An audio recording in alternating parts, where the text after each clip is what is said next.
When you're searching the catalogs of romance and anime, the shoujo category has no lack of variety. From dramas such as Your Lie in April, slice of life like Wotoko and Horimiya.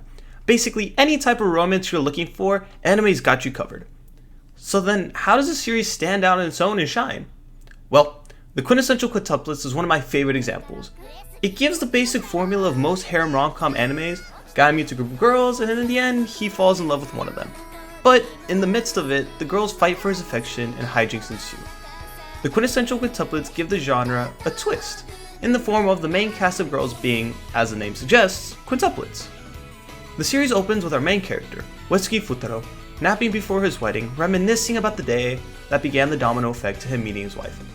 For me, that was the hook. He's picking one of the sisters, but we don't know who. Because now that I know the ending, I'm dying to know what happened between point A and point B, begging and pleading that Futaro picks my best girl, Miku. The plot revolves around Uesugi and the girl's time in high school, and him doing his best to tutor the quints so they pass. But it feels as if that gets put in the back seat and you get drawn in on the relationship shifts and dynamics between Uesugi and the girls. And when you have your main cast of girls being literally identical, it'd be so effortless to only make one of the sisters stand out, while the rest fade into obscurity. But no, Neji Haruba did a phenomenal job of giving each one of them their own personality, while giving them just enough of an overlap to remind us they're still sisters and share many of the same mannerisms. Now for a quick rundown of our list of waifus. You have Ichika, the oldest sister who's the quintessential example of an older sister type. She's flirtatious, she's a tease who never seems to be flustered. You can say almost anything or be in any situation, and she's as cold as the iceberg from Titanic. R.I.P. Jack. Her relationship with Uesugi, in my opinion, is one of the most emotionally complex, because anytime they have a quote-unquote intimate moment, it's either he's asleep or she has to kind of deflect her real feelings and just tease him. Which honestly fits perfectly in her pursuit of being an actress, because she has to put on a character that isn't her. She also likes Western music, she likes dramas, she's messy, she likes frappuccinos, goes for morning jogs, basically just a California girl that's in Japan. That's all I can say. Moving along to the second sister, you have Nino. She's your typical tsundere. For those of you who don't know what a tsundere is, they hate the love interest at the beginning and develop feelings for them. Got it, good. Alright. And for most part, I do like me a tsundere, but for some reason, Nino just really didn't, I don't know, just really didn't do it for me. But she hates Uesugi, like hates him right off the bat. The first tutoring session that they have, she slips him some instant sleep powder. To do that, you gotta hate somebody. She is cutthroat and cuts deep with insults when she does not like you. Typically, she likes to be the one in control of teasing, but as soon as that control is gone, she gets completely flustered. A fashionista who enjoys cooking and bad boys, and being a fashionista, her outfits are always just immaculate. Now moving along to the middle sister, and my favorite wife in this whole series, Miku. She's definitely the quietest of the bunch of sisters, and at the start of the series, she lacks confidence in herself and struggles to go after what she really wants in life.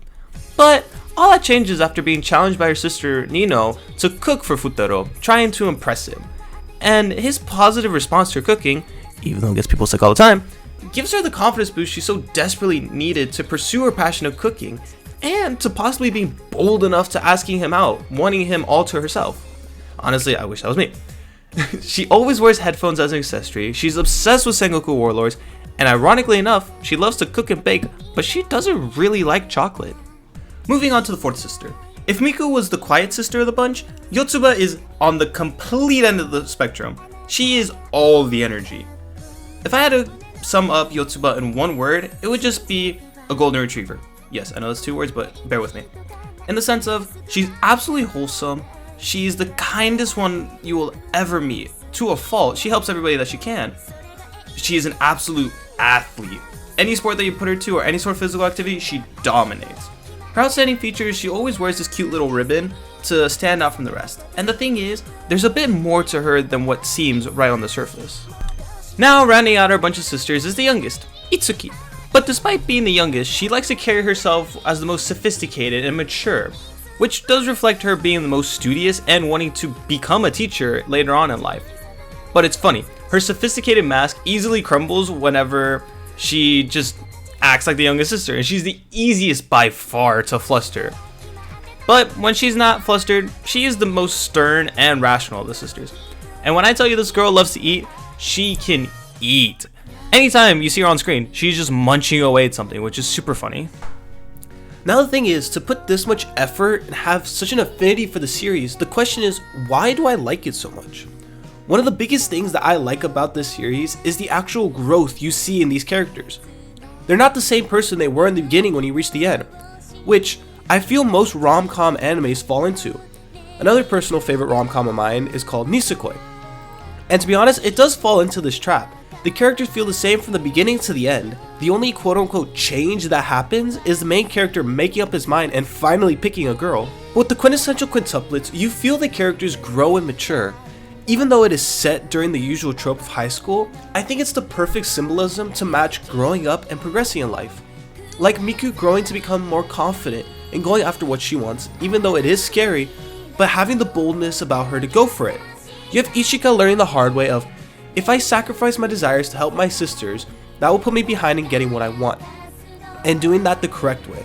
Because in season 2, she tries to demolish the work that her other sisters have done to the detriment of the family dynamic and breaking trust with everyone. Then you have Nino, who in the beginning hating Uesugi and wanting to just stick to her family unit, but then you see her grow and realize they're all getting older and starting to go their own separate ways, but still being a part of each other's lives and having to learn to accept that change. Yotsuba has character growth as well. She seems like the same character throughout most of the series, but that is until we get her backstory on the time before high school and the events that shifted her to becoming who she is now. She wanted to be special and set apart from her sisters, and that's why she started wearing the bow and as well doing things that would get her into the spotlight. But then, seeing how she caused pain to her family in this pursuit of specialness and resulting in her flunking, she then becomes helpful to everyone she can and doesn't want to stand out in any way, shape, or form, nor does she want to try to obtain something that somebody else so truly wants. Itsuki changes slightly as well. She is still the same mature person we know, but we find out it's only because she's trying to step into the role their mother left void after her passing. And as well, she's learning to not be exactly her mother and to be her own person, and especially wrestling with her dream and asking, does she want to be a teacher because she wants it, or is it because her mother was a teacher? Even Futaro has character growth, because most of the time the main characters rom-com are so one-dimensional and so easy to forget, with most viewers asking, how in the world did the girls even fall in love with these guys? But you see in Futaro's interactions with the girls, he has a personality. He cares, he's blunt, he's stern, he jokes and teases with them, and he's naive. He gets fleshed out and grows alongside the Quints, and that's one of my favorite things to see in a show. I think another reason why people enjoy a series and fall in love with it is because they see these characters and possibly see a small part of themselves within them, and seeing how the characters grow and mature and hoping they are able to develop into that same sort of person. For myself, I see a lot of me in Miku, and relating to her being shy and timid and really hesitant to go after what I want. Seeing her grow and mature and accepting herself by the series end fills me with the hope of one day being in that same place. I also relate to Yotsuba, not wanting to drag others down due to my own mistakes, and not standing out and being special. But like her, I'm learning that there is a proper way to do so. I share with Nino in wishing things to stay as they were in the past, but having to accept the future and learning to love the changes that happen in life.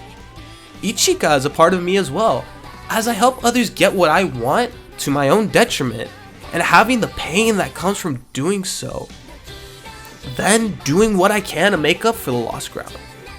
Seeing yourself in these characters draw you in, and seeing their growth just hooks you and leaves a lasting impression on how you want to live. Or maybe you just like the cute waifus, the duality of man, ladies and gentlemen.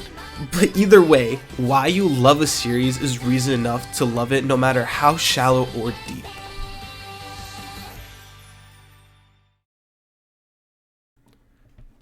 I'm finally done with this video. It's so bittersweet. I really did enjoy and loved putting this whole thing together. It took me what? A month? Oh goodness gracious, it took me a month. But literally this whole month of working on it was This is gonna be such a fun memory to look back on. I would have had this out sooner, but I got sick and my voice was just completely shot. Like I couldn't record. Well, I recorded 2 segments, so I'm curious to see which one you think was the normal takes and the sick takes. But yeah, this is definitely one of my favorite series, as you can just tell. One thing I didn't touch on was the music that played throughout, but I just love music. Yeah, give it a watch. Just go give it a watch. I'm genuinely curious if, from seeing this, if you haven't watched the series, if you're gonna watch it, or if you're gonna just rewatch it if you have. Honestly, I might reread it immediately afterwards because I kind of want to. And there's some different stuff in the manga to the anime. But again, thank you guys so much for reaching the end of this. And yeah, welcome aboard.